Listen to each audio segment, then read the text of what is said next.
I was checking my heirloom tomatoes in greenhouse number 3 when my brother Marcus stormed through the door at dawn, waving court papers like a weapon. "Farm's going to foreclosure auction," he announced, his voice cutting through the humid morning air. "Should have paid back Dad's loan." Behind him, Mom stepped into view, her lips pursed in that familiar expression of disappointment. "She'll finally learn responsibility," she whispered, but loud enough for me to hear every word. The papers felt like ice against my dirt-stained fingers as I read the impossible numbers. $180,000, debt I'd never heard of. 3 years ago, when Dad collapsed from his heart attack while checking the irrigation lines, this 50-acre plot was nothing more than struggling corn rows and broken dreams. I was 26 then, fresh out of agricultural college with a head full of sustainable farming theories and a bank account that couldn't cover the funeral expenses. Everyone expected me to sell, everyone except me. I'd spent those first months after Dad's burial transforming his conventional operation into something revolutionary. Where he'd grown basic commodity crops that barely broke, even I planted heritage varieties that commanded premium prices. Cherokee purple tomatoes that sold for $8 per pound. Opalka paste tomatoes that high-end chefs fought over. Rare herbs like shiso and bronze fennel that fetched $25 per ounce. The transformation hadn't been easy. I'd mortgaged everything, worked 18-hour days, and learned to tend crops by moonlight when necessary. But by year 2, the operation was profitable. By year 3, I had waiting lists for my produce. Sarah, my farm manager, arrived at 7:30 as usual, her auburn hair tied back in a practical bun. She took one look at my face and knew something was catastrophically wrong. "What happened?" she asked, setting down her coffee thermos. I handed her the court documents. Her green eyes scanned the pages, her frown deepening with each line. "This doesn't make sense, Dwight. Your father's estate was settled 3 years ago. I helped you go through every single paper. There was no outstanding debt like this." Marcus stood near the greenhouse entrance, his expensive suit looking absurdly out of place among the thriving plants. At 32, he'd always been the golden child who went to law school. Got the corner office, drove the luxury sedan. Seeing him here felt like watching a predator in a sanctuary. "The monthly payments were supposed to start 18 months ago," he said, consulting his leather portfolio. 8 months of missed payments. Interest compounds daily.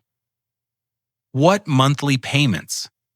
I stepped closer, studying his face for any hint of the brother I'd once known. I paid off every debt Dad left behind. The bank loan, the equipment financing, even his credit cards. Mom moved deeper into the greenhouse, her fingers trailing across a row of basil plants. "Your father always said you'd fail without proper structure. Maybe this is the wake-up call you need." Her words hit like physical blows. I'd been sending her photos of the farm's progress, inviting her for visits she always declined. Did she really believe I was struggling? "Mom, look around you. Does this look like failure?" She glanced at the neat rows of plants, the efficient irrigation system, the climate control monitors, but her expression remained distant. "Appearances can be deceiving, Dwight. Marcus showed me the real numbers." Something cold settled in my stomach. "What real numbers?" Marcus tucked the portfolio under his arm. "We don't need to air family business in front of employees. Sarah isn't just an employee. She's been here since the beginning." "Which explains why you're in this mess," Mom muttered. After they left, Sarah and I sat in my small office surrounded by restaurant contracts and agricultural certificates that suddenly felt meaningless. "Let me see that loan document again," she said. I spread the papers across my desk. The signature at the bottom was supposed to be mine, but something about it looked wrong. The loops were too round, the angle too sharp. "When did you supposedly sign this?" Sarah asked. "According to the date 2 years ago, October 15th. Sarah pulled out her phone and scrolled through her photos. "Here," she said, showing me the screen. "October 15th, 2 years ago, the state agricultural inspector's visit.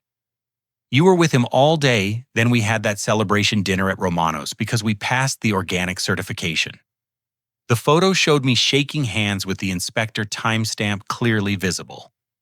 3 hours after I'd supposedly signed the loan document in Marcus's office. I need to call the estate attorney, I said, reaching for my phone. But first I walked outside to clear my head.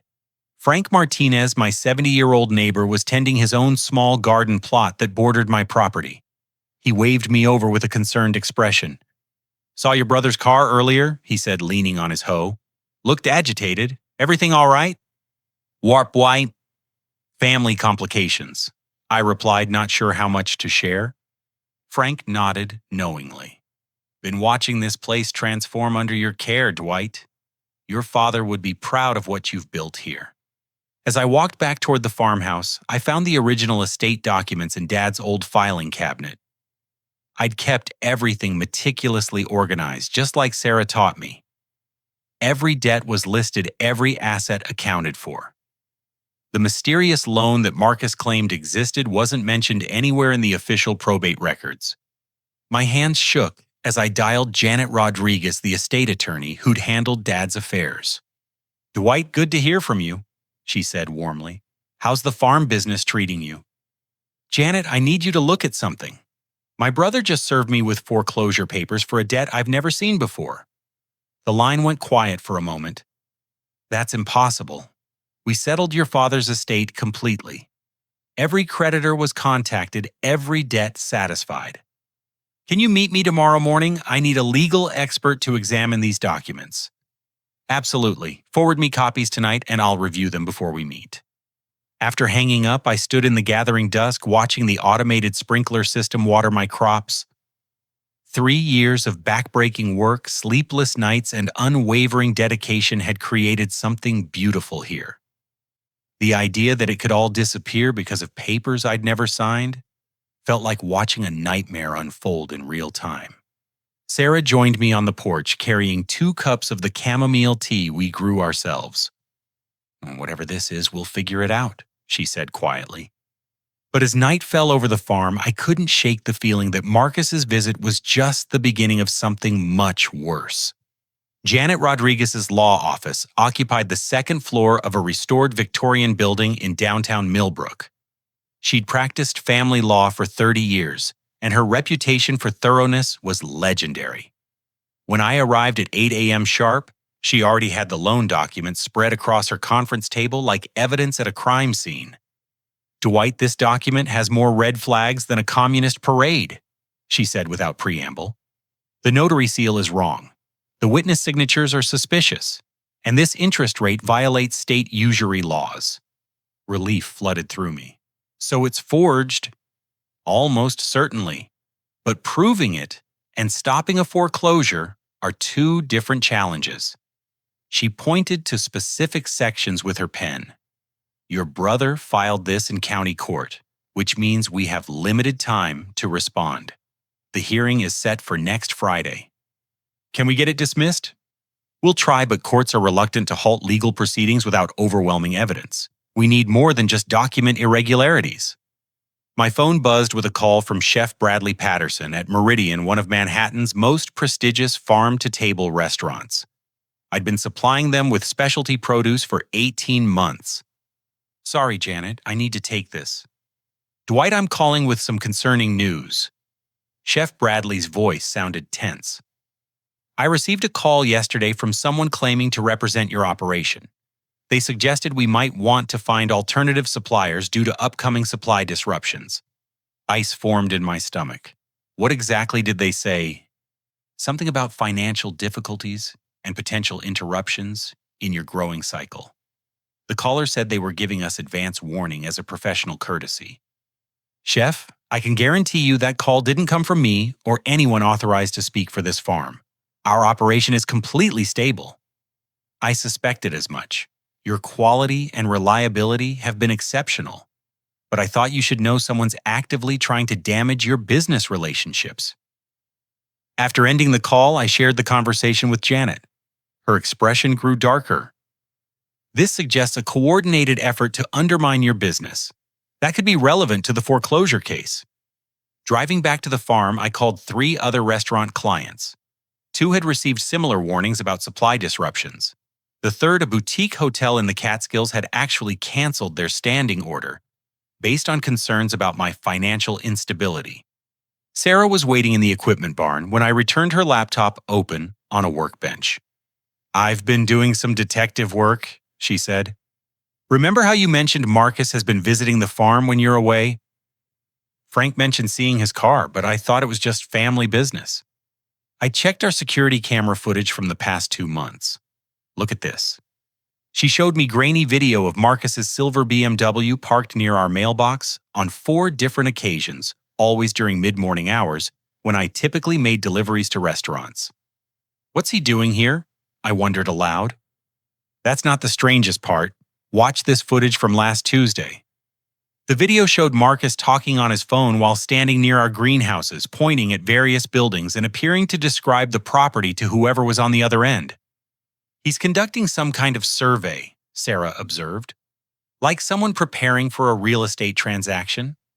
My phone rang again. This time it was Mom. "Dwight, I need to speak with you. Can you come by the house this evening?" "Is everything all right?"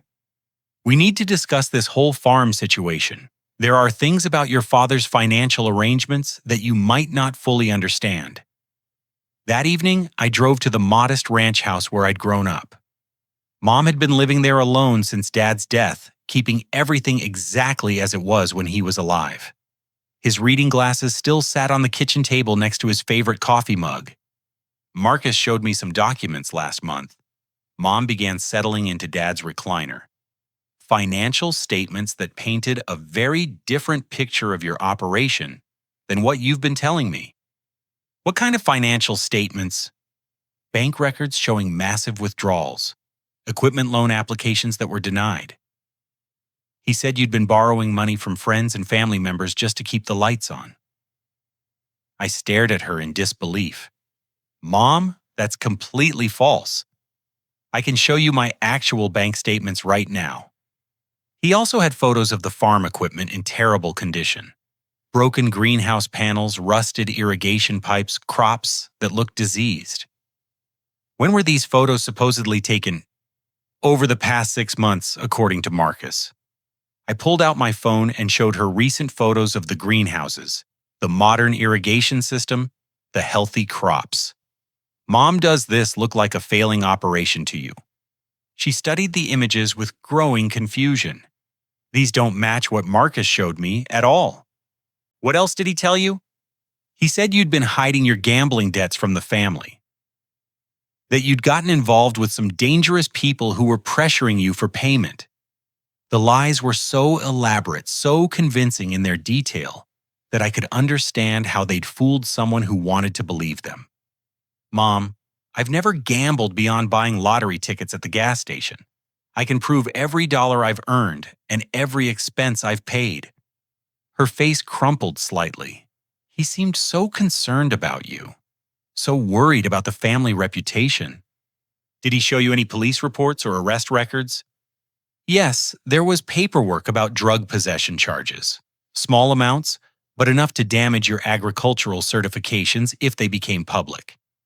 "Mom, I've never been arrested for anything. You can verify that with a simple background check." As the truth began to penetrate her defenses, I watched 30 years of maternal trust in her older son start to crack. The woman who'd raised us both, who'd taught us right from wrong, was realizing she'd been weaponized against her own child. "Why would Marcus lie about all this?" she asked quietly. "I don't know yet, but I intend to find out." Frank Martinez was tending his evening garden when I stopped by his place on the drive home. "Frank, you mentioned seeing Marcus around the farm lately. Can you tell me more about that?" The older man set down his watering can and leaned against his fence. "Well, he's been coming around every week or so for the past couple months, always during the day when your truck wasn't there." "Did you ever see what he was doing?" "Mostly walking around with his phone taking pictures and making calls. One time I saw him at your mailbox, seemed to be collecting something." "Collecting mail?" "Could be. None of my business really, but it struck me as odd. Family doesn't usually need to sneak around family, if you know what I mean." That night, I couldn't sleep. I kept thinking about the coordinated nature of Marcus's campaign. The fake financial documents, the doctored photos, the calls to my restaurant clients, the visits to the farm, the manipulation of Mom's emotions. This wasn't just sibling rivalry or even simple greed. This was a systematic destruction of everything I'd built. But why Marcus had his own successful career, his own income, his own life in the city? What could he possibly gain from destroying mine? The answer came at 3 a.m. when I remembered something Frank had mentioned casually months earlier. A commercial development company had been inquiring about property values in our area, particularly farms, near the upcoming highway expansion project. If Marcus could acquire my farm through foreclosure, he wouldn't just be getting revenge or settling some imaginary debt. He'd be positioning himself to profit from a major development opportunity that I didn't even know existed. As dawn broke over my crops, I realized I wasn't just fighting for my farm.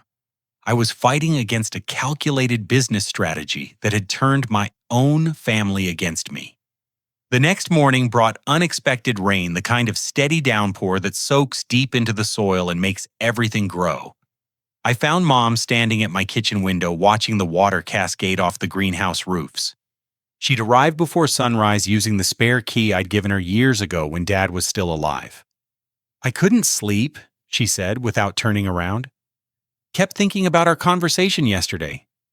I poured 2 cups of coffee and joined her at the window. In the gray light, the farm looked different, more vulnerable somehow. The neat rows of vegetables, the carefully tended irrigation lines, the productivity I'd worked so hard to create, all seemed fragile in the face of legal documents and family betrayal. "Mom, I need you to tell me everything Marcus showed you. Every document, every photo, every conversation."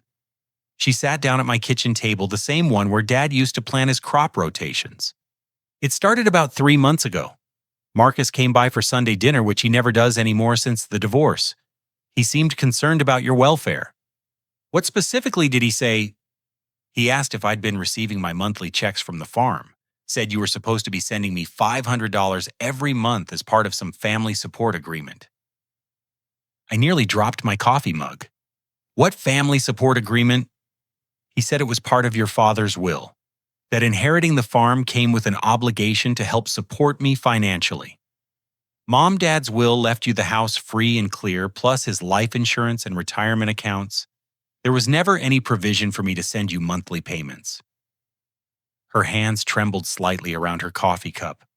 "Marcus seemed so certain. He had documents." "What kind of documents?" "Legal papers with your signature agreeing to the support payments. When I said I'd never received any checks, he got very worried. Said it confirmed his suspicions that you were in serious financial trouble." The web of lies was more intricate than I'd imagined. Marcus hadn't just forged loan documents. He'd created an entire fictional narrative about my obligations and failures.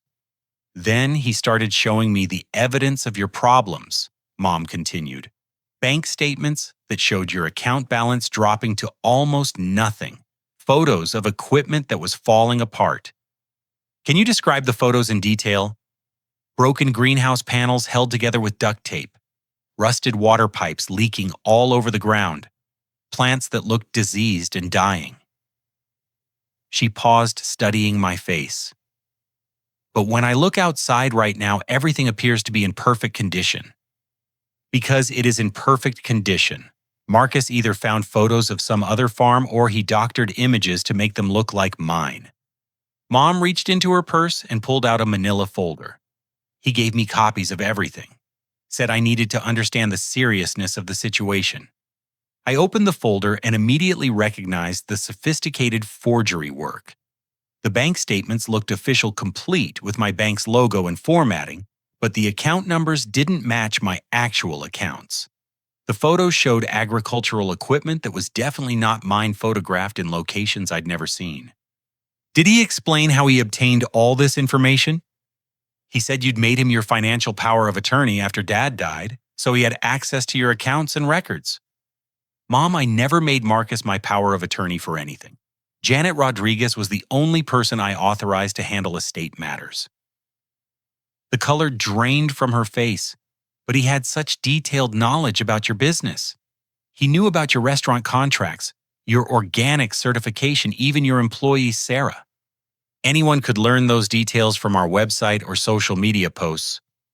She pulled out another set of documents. What about these police reports? I examined papers that appeared to show drug possession arrests in my name, complete with official formatting and case numbers.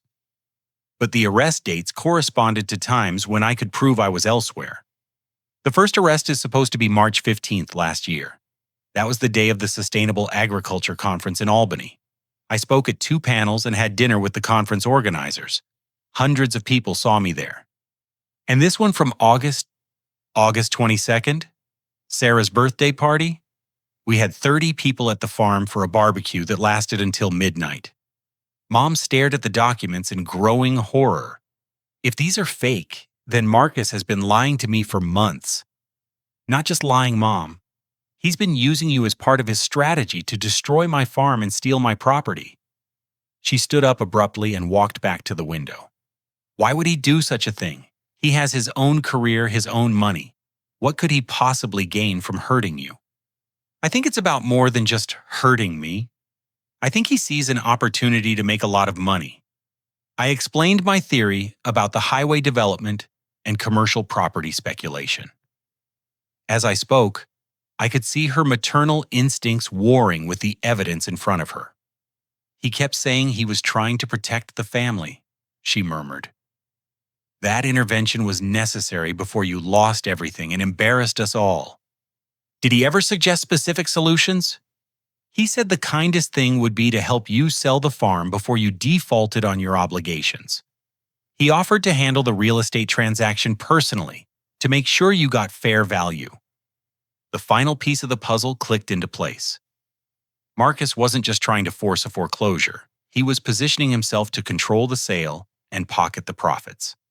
Mom, did he ever mention specific buyers or development companies? He said he had contacts who might be interested in agricultural property for commercial development. Said you could probably get enough money to pay off your debts and start fresh somewhere else. My phone rang, interrupting our conversation. Sarah's voice carried a note of excitement. Dwight, you need to get down here right away. Helen called. Helen? Marcus's ex-wife. She says she has information about his business dealings that we need to know immediately. I'll be right there. Mom insisted on coming with me to meet Helen. If my son has been lying to me, I need to know the full extent of it. We found Helen waiting in the farm office, a stack of documents and photographs spread across Sarah's desk. At 40, Marcus's former wife looked tired, but determined, like someone who'd finally decided to stop running from an unpleasant truth. I should have called months ago, she said as soon as we walked in. But I was hoping Marcus had changed, that he'd learned from what happened during our divorce. What exactly happened during your divorce? I asked. Financial fraud. He'd been siphoning money from our joint accounts and using it to invest in get-rich-quick schemes. When I discovered what he was doing, I found out he'd also forged my signature on loan applications. She showed us bank records documenting systematic theft over an 18-month period. The pattern is identical to what you're describing, Helen continued. Elaborate lies, forged documents, manipulation of family members, all designed to cover up his financial desperation. Financial desperation, Mom asked. But Marcus seems so successful. He owes over $300,000 to private investors who funded his restaurant venture 2 years ago. The business failed within 6 months, but the debt remained. He's been scrambling to find money to pay them back ever since. The room fell silent as the implications became clear. Marcus wasn't just being cruel or vindictive. He was drowning in debt and saw my successful farm as his lifeline. There's more, Helen said quietly. He's been stealing your mail. She produced a photograph of Marcus at a post office box, clearly holding envelopes with my farm's return address. He rented this box 6 months ago under a fake business name. He's been intercepting your payment checks from restaurants and depositing them into an account he controls. The betrayal was so complete, so thoroughly planned, that I felt physically sick. My own brother had been systematically destroying my life while stealing from me at every opportunity. Mom sat down heavily in a chair, her face pale with shock and shame. "I helped him do this," she whispered. "I believed his lies and turned against my own son." "You couldn't have known," I said, but she shook her head. "I should have trusted you. I should have come to see the farm for myself instead of accepting Marcus's version of events." Helen reached across the desk and touched Mom's hand. "He's very convincing when he wants to be. The lies are always mixed with just enough truth to seem believable." As Helen prepared to leave, she turned back to me with a warning. "Be careful, Dwight. When Marcus realizes his scheme is falling apart, he'll become desperate. Desperate people do dangerous things." That evening, as we sat on the farmhouse porch watching the sunset paint the sky orange and pink, Mom began to cry. Not the quiet tears of sadness, but the deep, wrenching sobs of someone whose entire understanding of her family has been shattered. "I failed you," she said through her tears. "I failed both of my sons." "You didn't fail anyone, Mom. You were manipulated by someone you trusted." "But I should have known. A mother should know." As night fell over the farm, I realized that Marcus's greatest crime wasn't the financial fraud or even the attempted theft of my property. His greatest crime was turning a mother against her son, poisoning the trust that held our family together. But understanding his manipulation also gave me hope.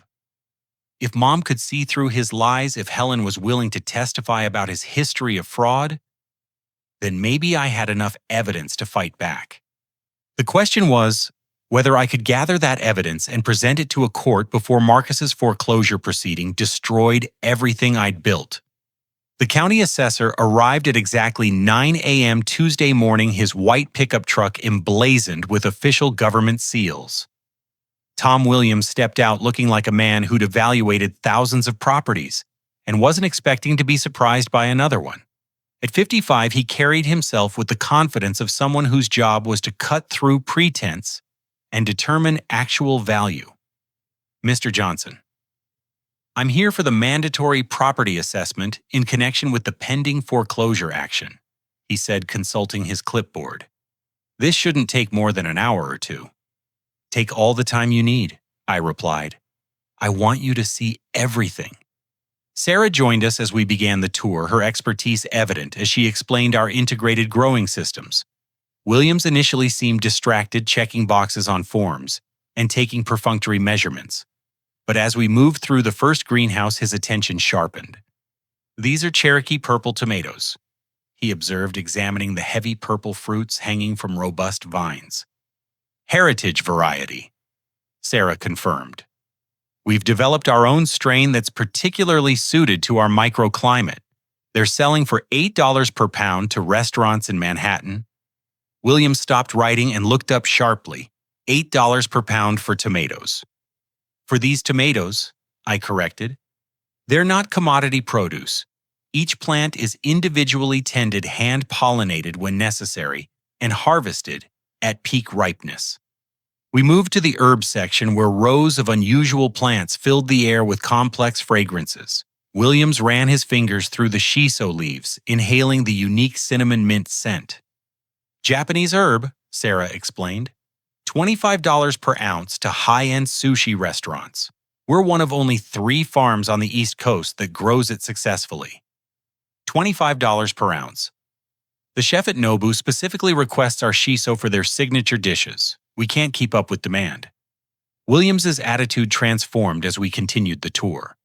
In Greenhouse 3, he marveled at our microgreen operation, where tiny plants worth more per pound than gold grew in precisely controlled conditions. In Greenhouse 4, he examined our mushroom cultivation setup, where exotic varieties commanded prices that made conventional farming look obsolete.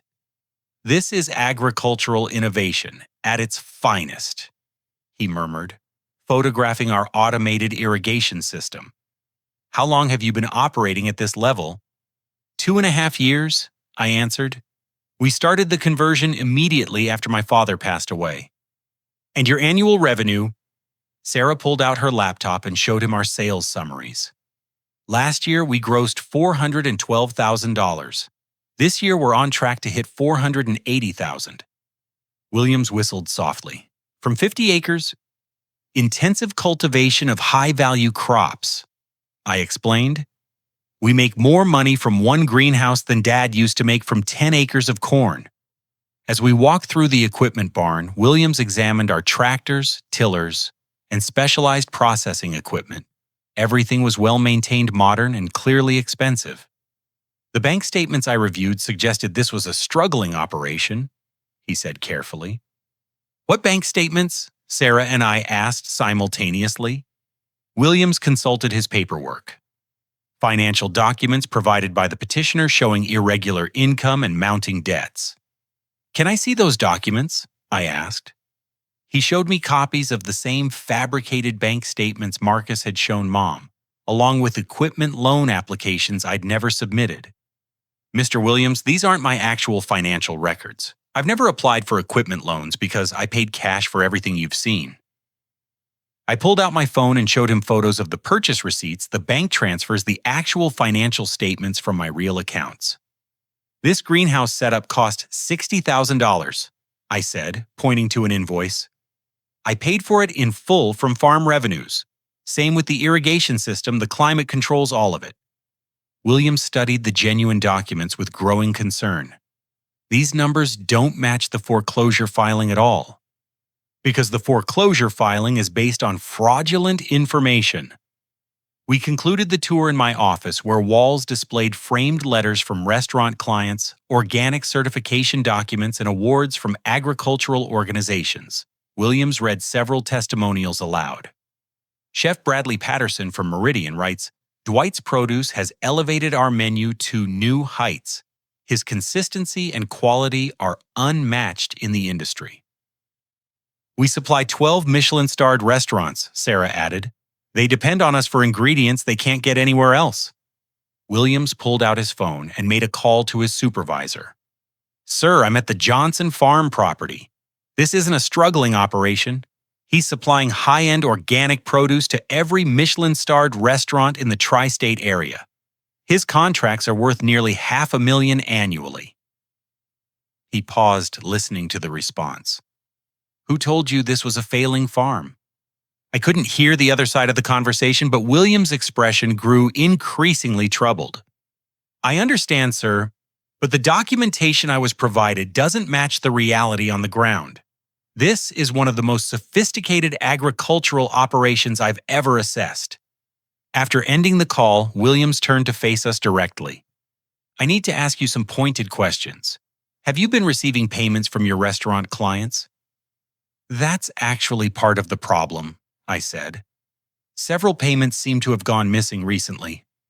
I showed him invoices for deliveries I'd made along with confirmation emails from restaurants stating that checks had been mailed to my business address. But you didn't receive these payments. No, and it's causing cash flow problems, even though I know the money was sent. Sarah opened her laptop again. I've been tracking the missing payments. Over $75,000 in the past 4 months that should have arrived, but didn't. Williams made another phone call, this time to the Postal Inspection Service. As he described the situation, I realized that mail theft might be a federal crime that could provide additional ammunition against Marcus. Postal Inspector Janet Walsh is going to meet us at your mailbox in 30 minutes, Williams said after hanging up. If someone's been intercepting your business mail, that's a serious federal offense. While we waited, Williams completed his official property assessment. The numbers he calculated stunned even me. Based on the agricultural infrastructure, the proven revenue streams, and the development potential of the land, I'm assessing this property at $1.2 million. $1.2 million, I repeated. The agricultural operation alone justifies $800,000. The land value for potential development adds another $400,000. This is prime real estate with a thriving business attached.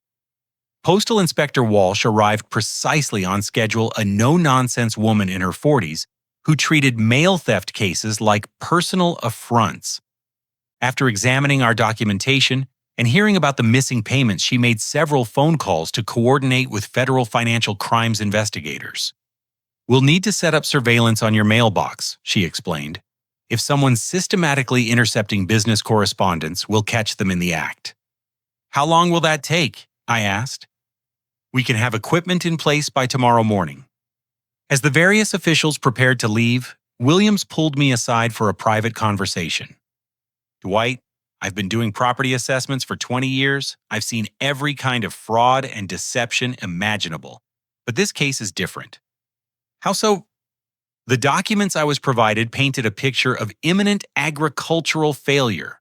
But what I found today is a thriving, profitable, innovative operation worth over $1 million. Someone went to extraordinary lengths to hide your success." My brother Marcus filed the foreclosure action. Williams nodded grimly. "Family property disputes are always the ugliest, but federal mail theft charges carry serious prison time. If your brother has been stealing business correspondence, he's looking at years behind bars." That evening, Sarah and I sat in the farmhouse kitchen surrounded by the official documents that would hopefully save the farm. Williams's assessment report, Walsh's preliminary investigation findings, and Helen's evidence of Marcus's financial fraud painted a clear picture of systematic deception. "Do you think we have enough to stop the foreclosure?" Sarah asked. "I hope so. But even if we win, the damage to our family relationships might be irreversible." Mom called as we were finishing dinner. "Dwight, I spent the afternoon thinking about everything Helen showed us today. I need to tell you something important." "What is it, Mom?" "Marcus has been intercepting your mail for months. I saw him at the post office several times collecting envelopes from a box I thought was his business address. But now I realize he was stealing your customer payments." "Are you willing to testify about that?" "Yes," she said firmly. "It's time to stop protecting Marcus and start protecting the truth." As I hung up the phone, I felt a mixture of relief and sadness. We finally had enough evidence to prove Marcus's fraud and potentially save the farm. But the cost had been the destruction of trust within our family wounds that might never fully heal. Still watching the sunset illuminate my thriving crops, I knew that some fights are worth winning regardless of the price. FBI Special Agent Lisa Thompson arrived at the farm Thursday morning in an unmarked sedan, her credentials identifying her as a specialist in financial crimes and organized fraud. At 42, she carried herself with the quiet confidence of someone who'd spent years unraveling complex criminal schemes. "Mr. Johnson, the Postal Inspection Service referred your case to our financial crimes unit because the pattern of behavior suggests something larger than simple mail theft," she said, settling into my kitchen chair with a briefcase full of documents. "How much larger?" I asked, pouring coffee for both of us. "We've identified 3 other families in adjacent counties facing similar foreclosure actions with questionable documentation. In each case, the targets are small family farms with high development potential."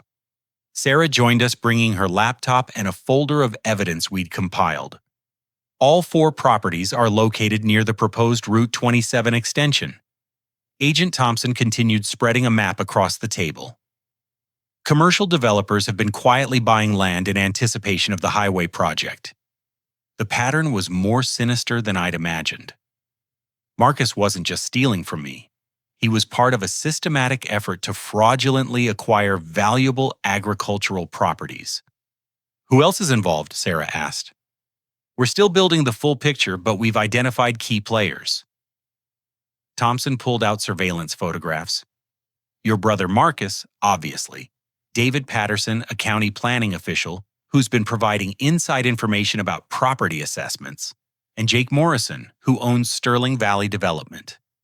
I studied Morrison's photo, a well-dressed man in his 50s standing next to expensive construction equipment. "Morrison's company has submitted development proposals for all 4 targeted properties," Thompson explained. "But here's the interesting part: the proposals were submitted before any of the foreclosure actions were filed. So they knew in advance which properties they planned to acquire." Exactly. This wasn't opportunistic buying.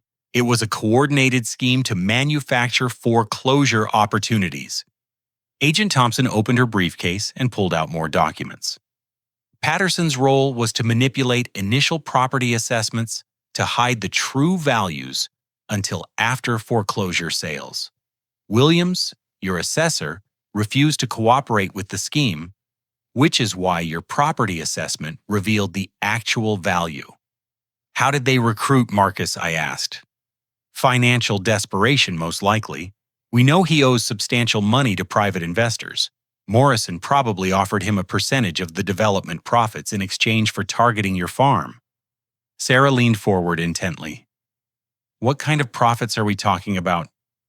Your 50-acre property, if rezoned for commercial development, could be worth between $4 and $6 million, split 3 ways among the conspirators, minus the foreclosure purchase price they stood to make, over $1 million each. The scope of the theft was staggering. Marcus wasn't just stealing my mail, he was attempting to steal my entire future. We need your cooperation to build a federal case, Agent Thompson continued. The charges will include mail fraud conspiracy to commit fraud racketeering and possibly money laundering. What do you need from me? First, we want to set up a controlled delivery operation. We'll arrange for one of your restaurant clients to send a payment by registered mail, then document Marcus's attempt to intercept it. I called Chef Bradley at Meridian, who agreed to send a $50 check for sample products by registered mail to my farm address.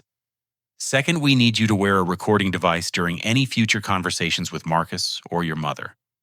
The idea of secretly recording my own family felt like another betrayal, but I understood the necessity. Third, we want to arrange a meeting where Marcus believes he successfully manipulated you into selling the farm. If we can get him to discuss the development plans or his partnership with Morrison, it would provide crucial evidence. Agent Thompson's phone buzzed with a text message. Speak of the devil. Patterson just called his supervisor to complain about Williams' property assessment. He's claiming Williams made errors and demanding a reassessment with a more cooperative assessor. Can he do that? Not legally, but corruption tends to find creative solutions. We need to move quickly.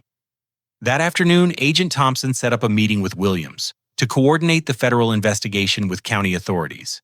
Williams had been suspicious of Patterson's demands for months, but hadn't realized the extent of the corruption. Patterson's been pressuring me to undervalue properties for 2 years, Williams explained. He claimed it was to help struggling farmers by reducing their tax burdens. I thought he was just being politically motivated. How many properties did he ask you to undervalue? Agent Thompson asked. At least a dozen, all of them farms near the highway corridor. Agent Thompson made notes on her legal pad. We'll need a complete list of those properties and any documentation of Patterson's requests. My phone rang with a call from Mom.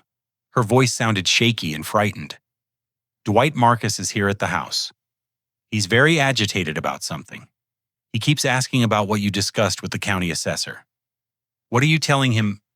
I said I didn't know anything about it, but he doesn't believe me.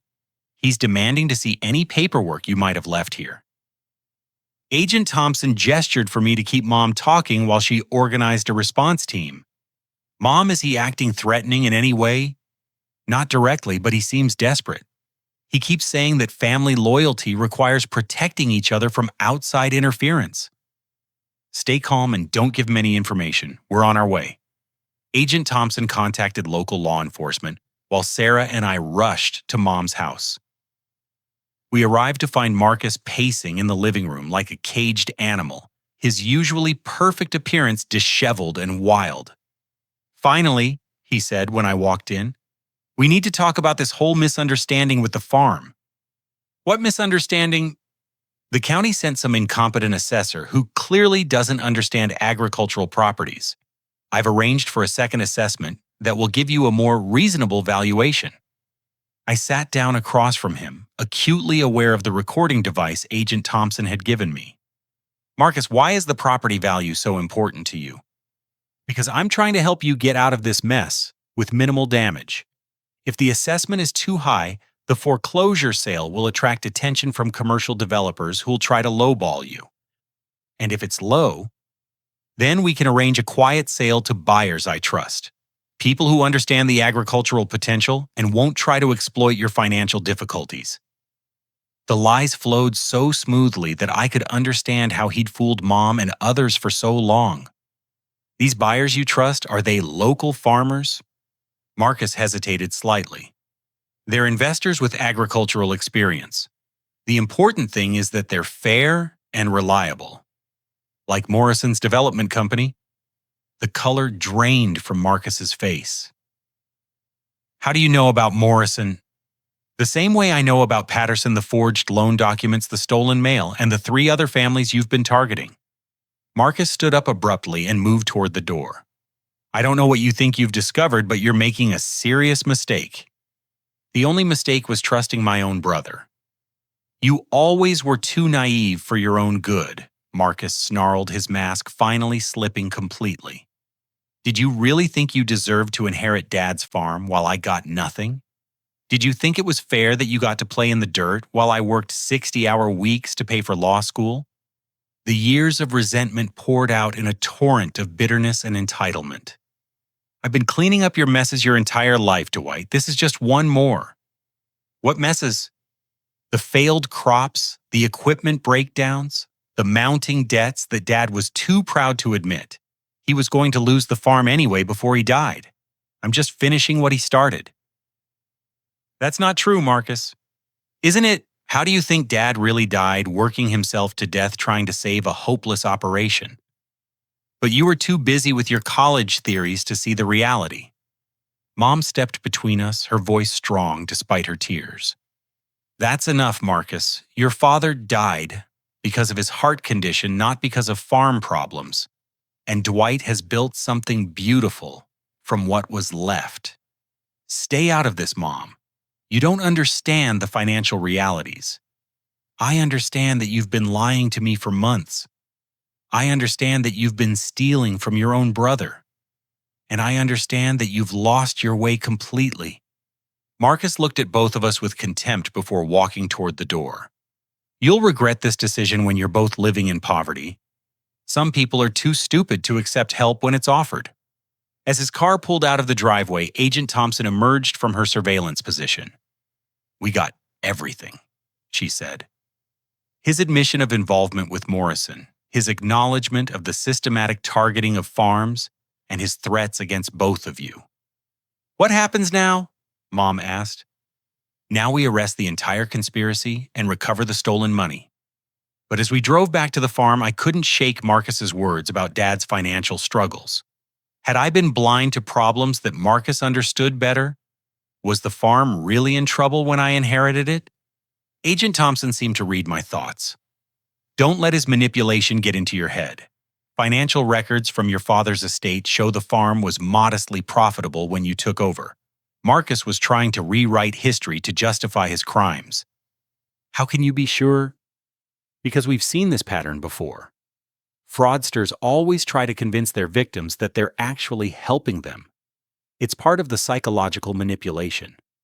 That evening, as Sarah and I watched the last light fade over the fields, I realized that Marcus's betrayal went deeper than theft or fraud. He'd tried to steal my memories of Dad, my confidence in my own abilities, and my understanding of our family's history. But tomorrow, Agent Thompson promised the real truth would finally come to light. Federal agents arrested Marcus at 6 a.m. Friday morning as he tried to board a flight to the Cayman Islands at John F. Kennedy Airport. Agent Thompson called me with the news while I was checking the greenhouse irrigation systems.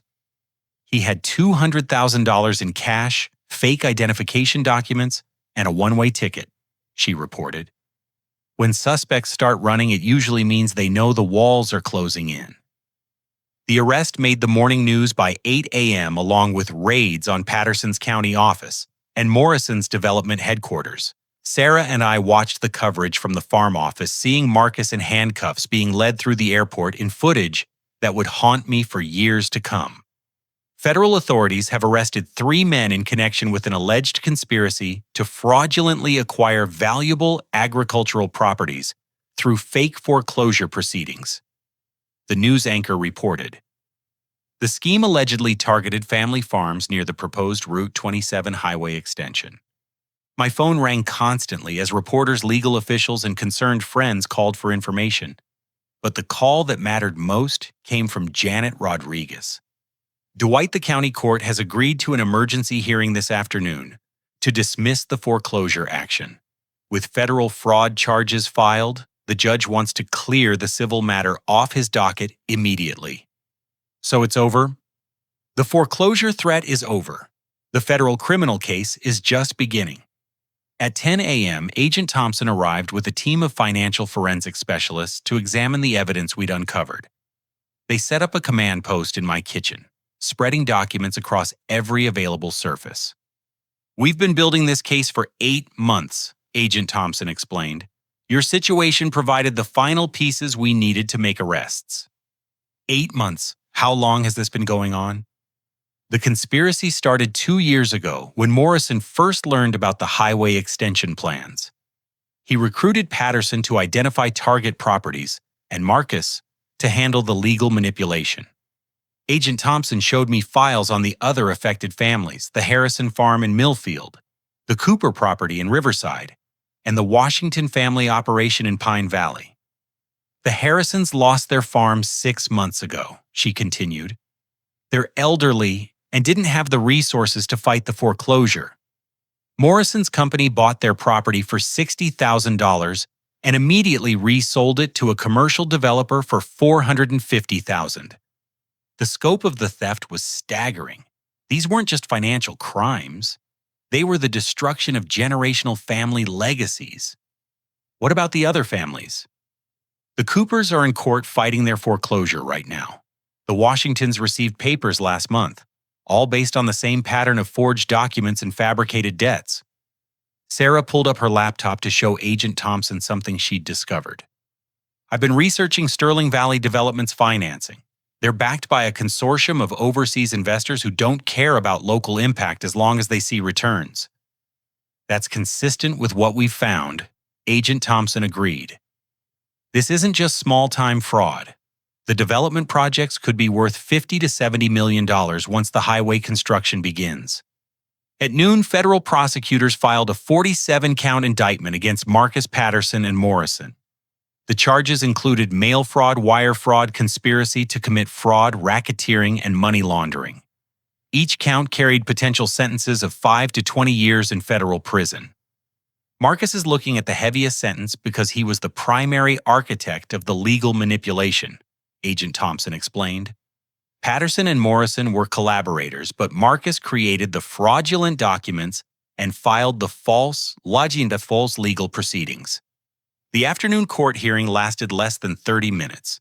Judge Patricia Sullivan reviewed the federal indictment, examined the forensic evidence, and immediately dismissed the foreclosure action with prejudice.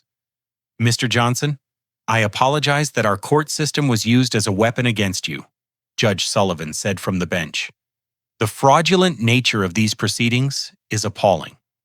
Outside the courthouse, reporters surrounded me with questions about the case and my plans for the future. I kept my responses brief and focused on facts rather than emotions. My only goal was to preserve the farm my father left me and continue providing high-quality produce to our restaurant clients," I said. "I'm grateful that the truth finally came to light." But even as I spoke those words, I knew the truth was more complicated. The case had revealed the fragility of everything I'd built, the ease with which family relationships could be weaponized, and the reality that success often makes you a target. That evening, Helen called with disturbing news. "The federal investigators found something else during their search of Marcus's apartment," she said. "Evidence that he's been dealing drugs." "Drugs? Using your farm's organic certification and shipping network to transport narcotics around the country? Packages hidden inside legitimate produce shipments to restaurants?" I felt physically sick. Not only had Marcus tried to steal my farm, he'd potentially destroyed my reputation and organic certification by using my business as a cover for drug trafficking. "How extensive was it?" I asked. "The DEA is still investigating, but they found evidence of multiple shipments over the past 6 months. Marcus was hiding drugs inside packages of specialty herbs and shipping them to dealers in major cities. The implications were terrifying. Drug trafficking carried even heavier federal sentences than fraud. But more importantly, it meant my organic certification could be revoked, my restaurant clients could cancel contracts, and my entire business model could collapse. Agent Thompson arrived at the farm within an hour of Helen's call. "We need to conduct a complete search of your shipping and packaging operations," she said. "If Marcus used your facilities for drug distribution, we need to document exactly what happened." The search lasted through the night. Federal agents examined every greenhouse, every storage facility, every piece of packaging equipment. They found traces of cocaine residue in a storage shed I rarely used, along with modified shipping containers designed to hide contraband inside produce packages. "It appears Marcus was conducting the drug operation without your knowledge," Agent Thompson concluded. "But we need to verify that your business wasn't knowingly involved." What does that mean for the farm? Potentially serious consequences. The Agriculture Department could revoke your organic certification pending investigation. Your restaurant clients might cancel contracts if they become concerned about association with drug trafficking. As dawn broke over the farm, I realized that Marcus's betrayal had one final devastating dimension. Even if I defeated the foreclosure and proved my innocence, the drug trafficking investigation could destroy everything I'd built through entirely legal processes. Sarah found me sitting on the farmhouse porch at sunrise, staring at the fields that might soon be worthless. "We'll get through this," she said quietly. "Your clients know you and trust your integrity. The Organic Certification Board will investigate and clear your name. But how long will that take? How many contracts will we lose while they investigate?" "I don't know, but I know that giving up isn't an option." My phone rang with a call from Chef Bradley at Meridian. "Dwight, I saw the news coverage about your brother's arrest. I want you to know that Meridian stands behind you completely. We've worked with you for 18 months and never had any reason to question your integrity or professionalism." Similar calls followed from other restaurant clients throughout the morning. Instead of canceling contracts, they were offering support and increased orders to help me weather the crisis. "The truth has a way of revealing itself," Chef Bradley had said. "Character matters more than headlines."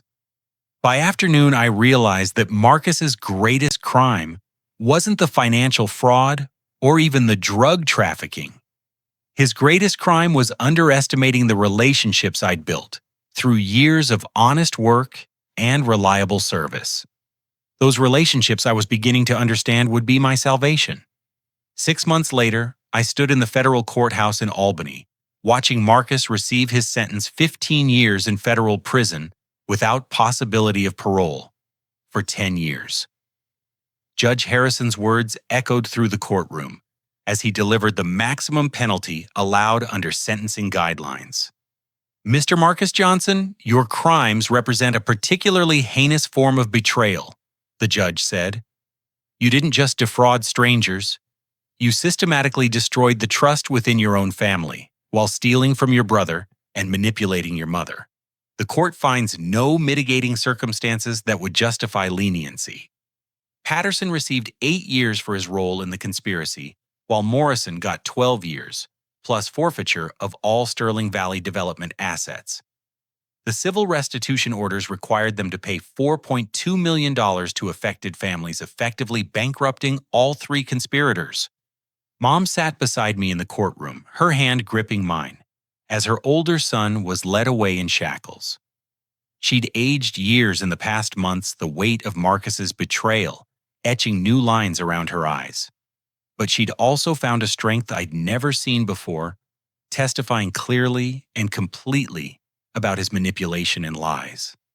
"I failed as a mother to Marcus," she'd told the federal investigators. "But I won't fail Dwight by staying silent about the truth." The complete financial recovery took 4 months to process through federal asset seizure procedures.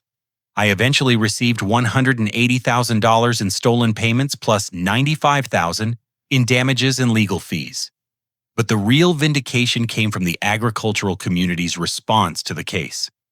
The Agriculture Department's investigation cleared the farm of any wrongdoing within 6 weeks, confirming that Marcus had conducted his drug trafficking operation without my knowledge or involvement. Our organic certification was not only restored, but upgraded to exemplary status after investigators found our quality control procedures exceeded federal requirements. Restaurant contracts didn't just return, they doubled. The media attention surrounding the case had introduced our farm to chefs and food distributors across the Northeast, who were impressed by both our product quality and our integrity under pressure. By fall, we were supplying specialty produce to restaurants in Boston, Philadelphia, Washington, D.C., and 12 cities throughout New England. Sarah accepted my offer to become full partner in the operation, and we expanded from 50 to 100 acres by purchasing the adjacent property from Frank Martinez, who was ready to retire. Frank stayed on as farm historian and advisor, sharing stories with the agricultural students who now visited regularly to study our sustainable farming methods. The property value assessment that had started our legal nightmare proved prophetic in unexpected ways. When the Route 27 highway extension opened 18 months later, our farm's strategic location made it even more valuable for legitimate agricultural purposes. Food distributors could reach us easily, reducing transportation costs and ensuring fresher delivery times to urban restaurants. Mom moved into the small cottage we built on the farm property, finding purpose in helping coordinate our expanded operation. She managed customer relations and financial record-keeping with the meticulous attention to detail that had once made her an excellent bookkeeper. More importantly, she found peace in daily involvement with the farm's success. "I spent 30 years watching your father struggle with conventional farming," she told me one evening as we planned next season's crops. "Seeing what you've built here helps me understand what he was trying to achieve." The weekly dinner she cooked for our expanded farm crew became legendary in the agricultural community. Food writers and sustainability advocates often joined us, turning our kitchen table into an informal forum for discussing the future of American farming. Helen remarried and moved to Vermont, but she stayed in touch as a friend who understood the complicated process of healing after betrayal. Her testimony had been crucial to the federal prosecution, and her courage in speaking truth had helped other fraud victims find their own voices. The case established legal precedents that strengthened protections for family farms against fraudulent foreclosure schemes. Agricultural advocacy groups used our story to push for federal legislation requiring additional verification procedures for debt claims against family farm properties. Frank's photography project documenting our farm's transformation won awards from agricultural organizations and environmental groups. His images captured not just the physical growth of our operation, but the human relationships that made sustainable farming possible. 3 other families affected by the conspiracy recovered their properties through civil lawsuits using evidence from Marcus's criminal trial to prove the fraudulent nature of their foreclosure proceedings. The Harrison family, who had lost their farm early in the scheme, received enough compensation to purchase a new property and restart their operation. On a crisp December morning, exactly 1 year after Marcus's arrest, I walked through the greenhouse complex that now employed 12 full-time workers and supplied organic produce to 47 restaurants across 6 states. The automated systems hummed quietly, maintaining perfect growing conditions for crops that would feed thousands of people throughout the winter months. Sarah joined me for our daily crop inspection, reviewing production schedules and delivery commitments with the efficiency that had made our partnership so successful. We'd learned to balance agricultural innovation with business growth, never letting success compromise the quality standards that had built our reputation. The university wants to feature our operation in their agricultural sustainability curriculum. She mentioned checking her tablet for the day's harvesting priorities. Students would spend a week here each semester learning integrated farming techniques. That sounds perfect. Frank would love having more young people to share his stories with. My phone buzzed with a text from Chef Bradley at Meridian. Tonight's special features your rainbow Swiss chard with brown butter and toasted hazelnuts. Customers specifically ask for dishes made with Johnson Farm produce. You've created something special, Dwight. The recognition felt good, but the real satisfaction came from deeper sources. I'd learned that success isn't just about financial profit or professional achievement. True success includes the relationships you build, the trust you earn, the community you serve, and the legacy you create for future generations. Marcus's betrayal had taught me that family loyalty can't be assumed or demanded. It must be earned through consistent honesty and mutual respect. His manipulation had shown me the importance of verifying trust rather than accepting it blindly. But most importantly, his crimes had revealed the strength of the relationships I'd built through honest work and reliable service.